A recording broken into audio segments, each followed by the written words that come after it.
a story about the creatively unusual. Now everyone knows that artists are sometimes a little eccentric, but tonight we learn that maybe some of that oddness goes beyond the creators into what they create. Have you ever known an artist who grows so obsessed with their art it became their life? With any luck you haven't, but I bet you read books about a few. Tonight's tale concerns a painter who was so obsessed with their art. Anyway, excuse me. With any luck, no. Tonight's tale concerns a painter who believes in his creation so much that it actually becomes real, fusing with the artist himself. Or does it? It certainly seems that way, but was it only so in the original creator's mind? Listen and find out.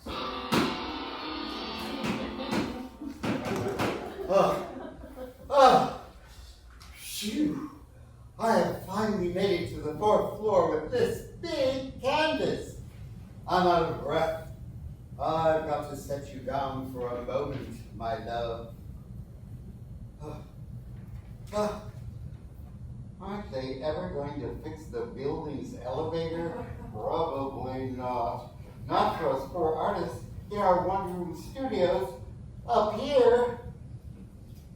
Maybe we should burn the building down in order to make a statement. What good would that do? The work of so many artists would be destroyed. If not the artists themselves. And think of the impoverished families who live on the lower floors. No matter. It surely feels good to come back to the studio after staying a month in Miami. Almost good enough to make Carrie my masterpiece of Mayari, the moon goddess, up all those stairs. A pleasure, almost good enough to forget. It took me an hour just to find the key to my studio. Oh, I'm neglecting my goddess. I must address her. I know it was hard for you, too, Mayari, my enchanting Filipina. I'll set you on an easel in a moment. Take off your swaddling, allow you to rest after your long journey.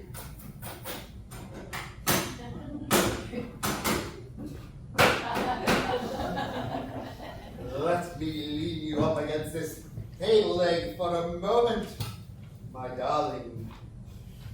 Oh, I have to step back and gaze at her, so glowing, even swaddled in her protective wrap.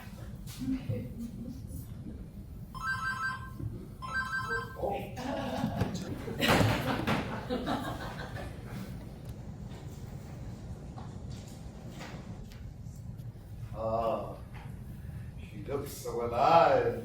You would swear she's about to have a conversation with me. Maybe if I stare at her long enough, remind her of everything I've done to transform her portrait into a living, breathing deity, she will step out from her frame. Oh, Mayari, celestial, immortal, let me reach out and touch your beautiful face. How your skin glows in the moonlight you create, and that was created for you.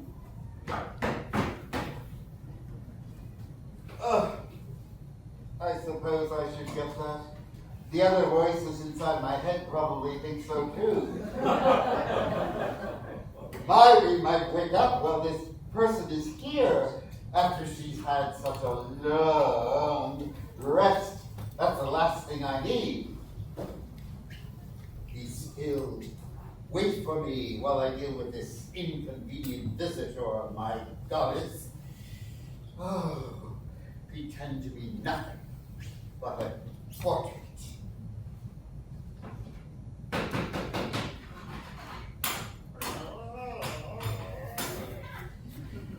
Why, hello, Sidney. It seems like ages since I've seen you. Come on in. Thanks, pal. Welcome back. You brought your Tagawa goddess portrait home. Oh, wow. That sure is a great painting. I'm surprised you didn't sell her for big bucks down in Florida. Oh, Sid, I had plenty of offers. Many felt the magic of this goddess, and if you offered me far more than a portrait of this size would usually go for. Oh no, you're once more not ready to let this beauty go, aren't you?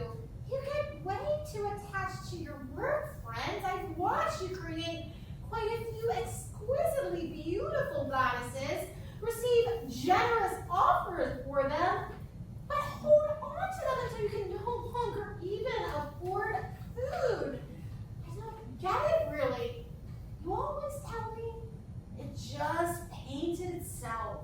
It's not like you sell your soul to the devil in order to achieve this level of artistry.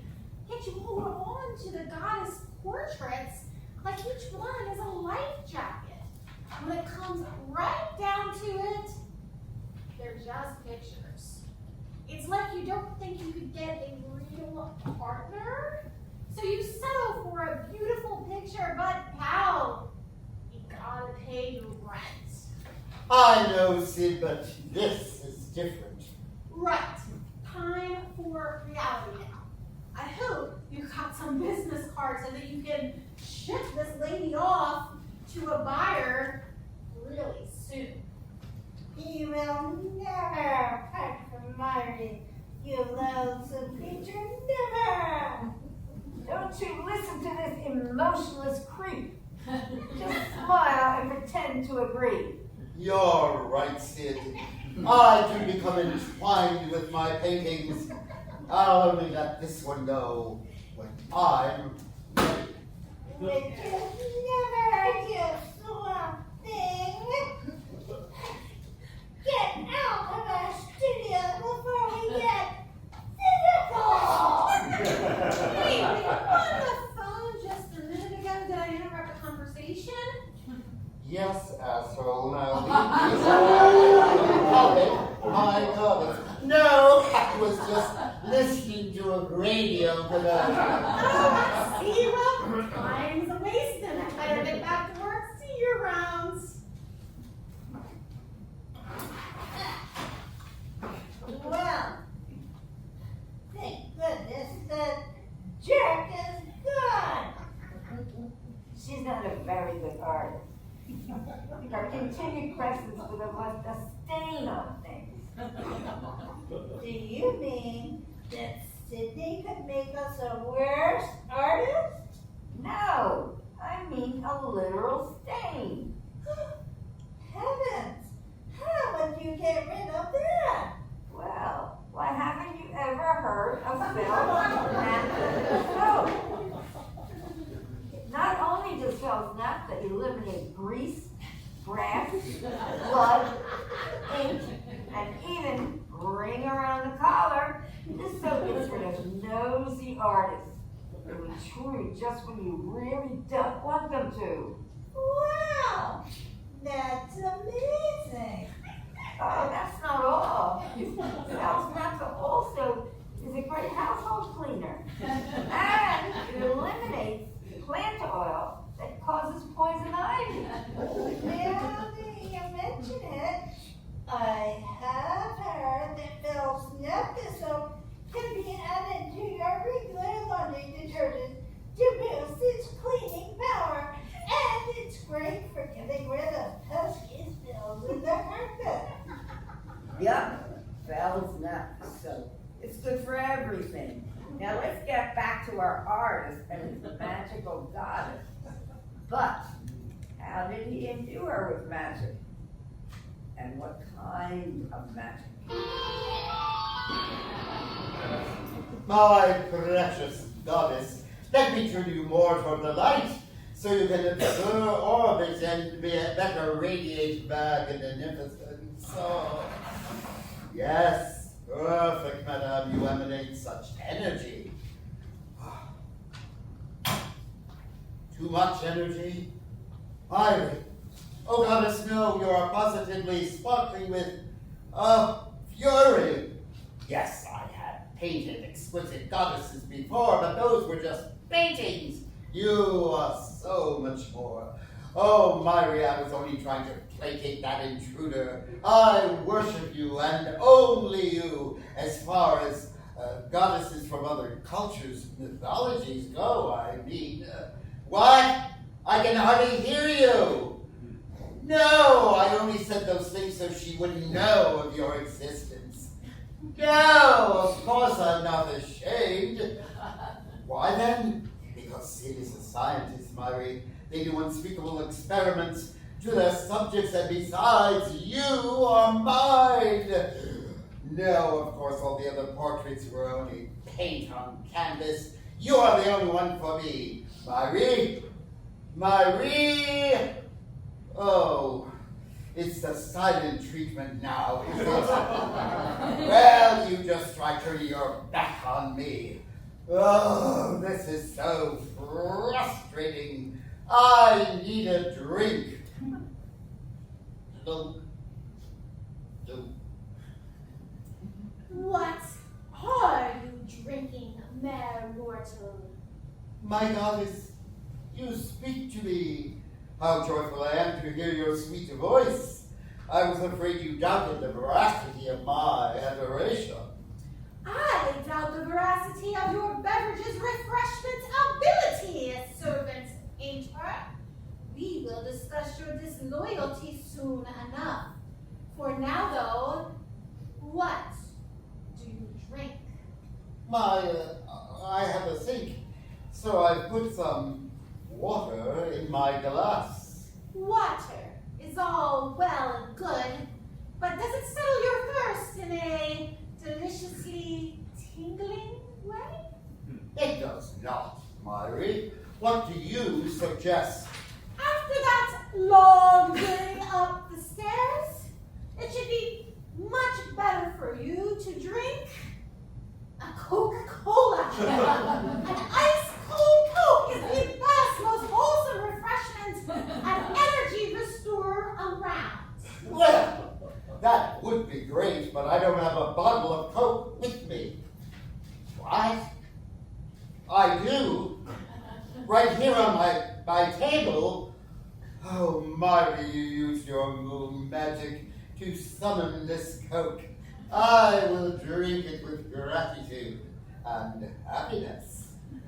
First, though, I will submerge it in the coldest water I can draw from the tap for a few minutes. I want it to be very crisp. I would prefer you drink it now. My darling goddess, just give me 5 minutes. There was nothing better than an ice-cold Coke.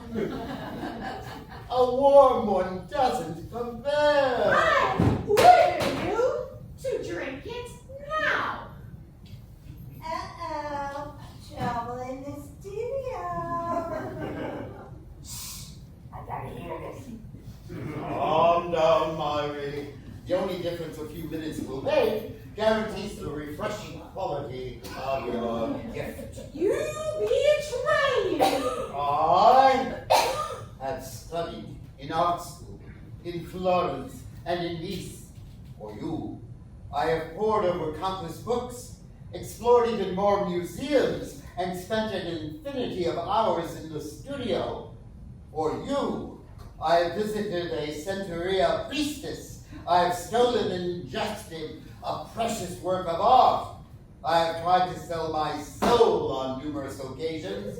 I have taken out loans that I will never be able to pay off. So can I please drink my Coke the way it's supposed to be drunk? Fine. You don't need to throw a tantrum. Well, apparently I do. Fortunately, the thirst quencher quenching beverage is at its coldest peak now. Let's see what those precious moments got you.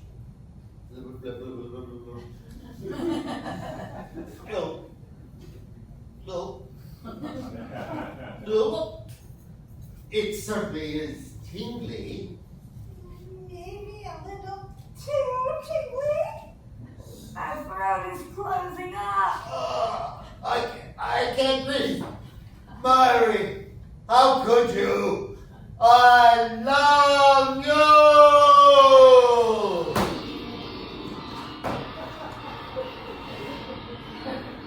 Goodbye, mortal. Thank you for bringing me to life with the magic of your paint.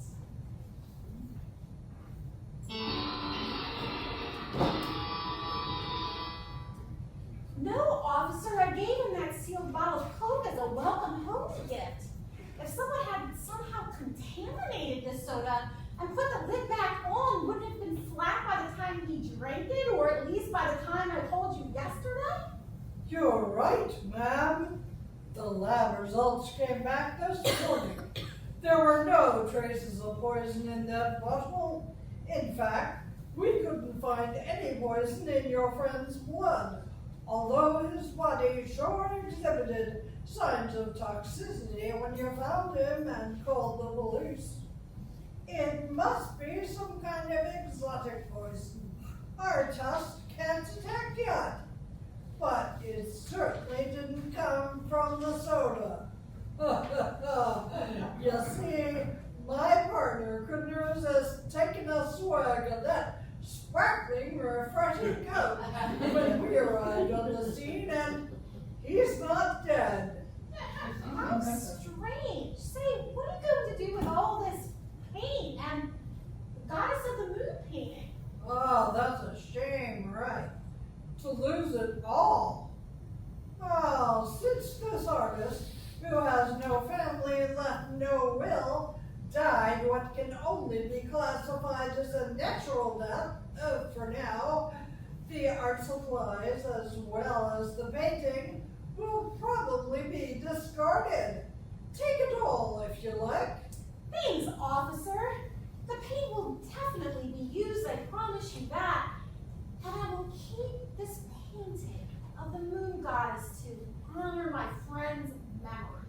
Until we get a good price for it, then, Don't be so cynical. So there you have it. Did Sidney manage to slip an undetectable poison into the wholesomely refreshing Coca-Cola? One that disappeared by the time the second officer drank that Coke? Or was it the harmless portrait of Mayari, a real vengeful goddess from an ancient mythology of the Philippines?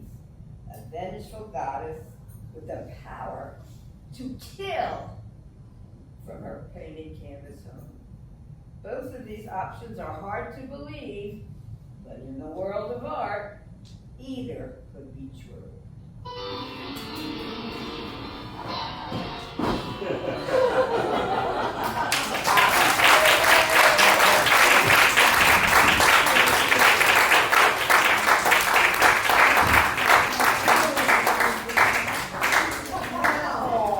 Who thinks Mayari did it? And who thinks it was the artist's obsession with Mayari that did it? Yes, it was a psychological need for her so strong that he killed himself.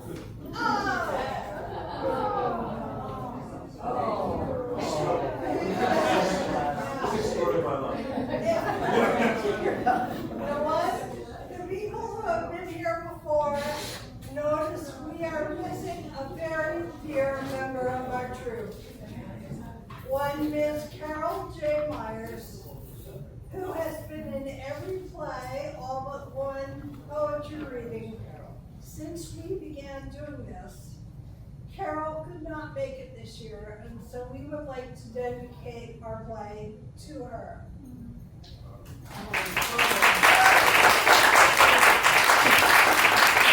And everyone, this is a little gift for Tracey from her loving past.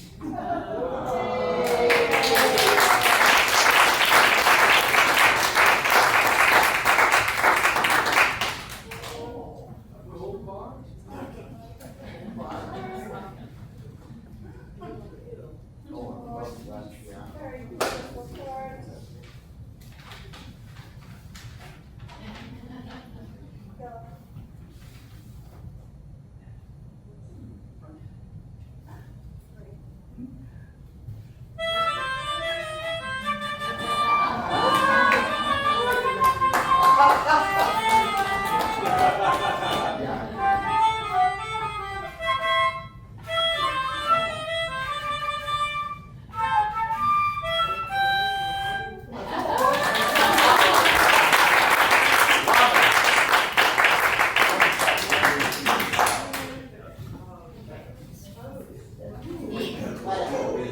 It's a female Buddha.